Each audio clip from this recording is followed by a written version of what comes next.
আসসালামু আলাইকুম প্রিয় ভিউয়ার, সবাই কেমন আছেন? আশা করি ভালো আছেন।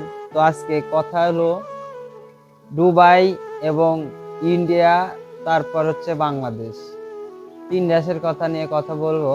সেটা হলো গিয়ে, দেখেন, আমরাও প্রবাসী, তারাও প্রবাসী। ইন্ডিয়ার লোকজন বাইরের যে কোনো দেশে যাক, সৌদি আরব, দুবাই, কাতার, ওমান, সিঙ্গাপুর, মালয়েশিয়া, যে কোনো দেশে যাক না কেন, ওদের টাকা লাগে 60,000 থেকে 70,000, সর্বোচ্চ গেলে 1 লাখ। আচ্ছা, এখন এর মধ্যে আমরা বাংলাদেশে আমাদের কথা বলি। আমরা যে কোনো বাইরের কান্ট্রিতে যাই না কেন, সর্বনিম্ন মিডিল ইস্টার্নে গেলে আমাদের টাকা লাগে 4 থেকে 5 লাখ টাকা। কেন? ওরাও প্রবাসী, আমরাও প্রবাসী, ওরাও মানুষ, আমরাও মানুষ। আমরাও কাজ করে বাড়িতে টাকা পাঠাই, ওরাও কাজ করে টাকা পাঠায়। আমরা বাংলাদেশি, আমরা বাইরের দেশ থেকে টাকা ইনকাম করে বাংলাদেশে রেমিটেন্স পাঠাই। তাহলে আমাদের ক্ষেত্রে কেন এমনটা হয় যে আমাদের 4 থেকে 5 লাখ টাকা লাগে আর ইন্ডিয়ারে 70 থেকে 80 হাজার টাকা লাগে? এটা কেমন নিয়ম? বুঝি না কেন। তো কথা হলো কি, আর কথাটা বললাম, আমরা একসাথে ডিউটি করি।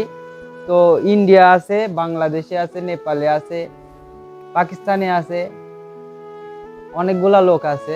তো কাজ করার মধ্যে হুট করে এক ইন্ডিয়া ইন্ডিয়া গ্যাঞ্জাম লাগছে দুইজনে, ওই কথা কাটাকাটি নিয়ে। তো বিষয়টা হলো, গ্যাঞ্জাম লাগছে, বড় বড় ফোরম্যানরা সব আইছে।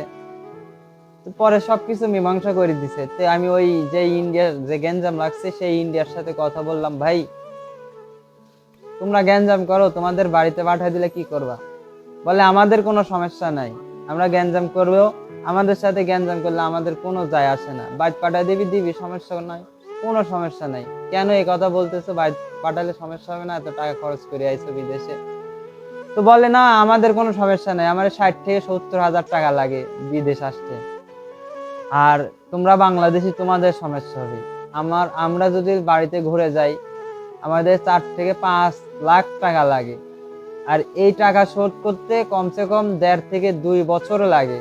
তাইলে দেখেন, ওরাও মানুষ, আমরাও মানুষ। পার্থক্য ইন্ডিয়া আর বাংলাদেশি। ওরাও যেই কাজ করে, আমরাও সেই কাজ করি, সেম কাজ, same to same, same salary. কেন এমনটা হয় যে ওদের ক্ষেত্রে 70 থেকে 80 হাজার টাকা লাগে আর আমাদের লাগে হচ্ছে 4 থেকে 5 লাখ টাকা? তাহলে ইন্ডিয়া এগিয়ে যাবে না বাংলাদেশ এগিয়ে যাবে? তো আপনারা প্রবাসীরা সবাই ভিডিওটা শেয়ার করে সবার মাধ্যমে ছড়িয়ে দেবেন, যেন আমাদের বাংলাদেশি প্রবাসীরা, আমরা রেমিটেন্স যোদ্ধা, যেন আমরা আমাদের 70 থেকে 80 হাজার এবং 1 লাখ টাকার মধ্যে আমরাও বিদেশে আসতে পারি। তো আশা করি ভিডিওটা ভালো লাগলে অবশ্যই লাইক কমেন্ট শেয়ার করবেন আর পেজটাকে ফলো দেবেন। আল্লাহ হাফেজ।